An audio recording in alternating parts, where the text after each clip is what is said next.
right, we're taking our dough and we're gonna start stretching it out, getting it thin, hit our peel with some semolina. We're gonna build our pie right on the peel.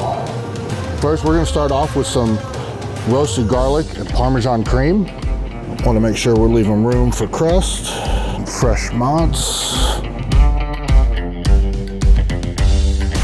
A little bit of andouille sausage.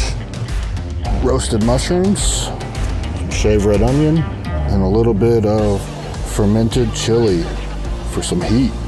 We set the smoker at 285 with the stone at about 600 degrees. Pizza took about 4 to 5 minutes.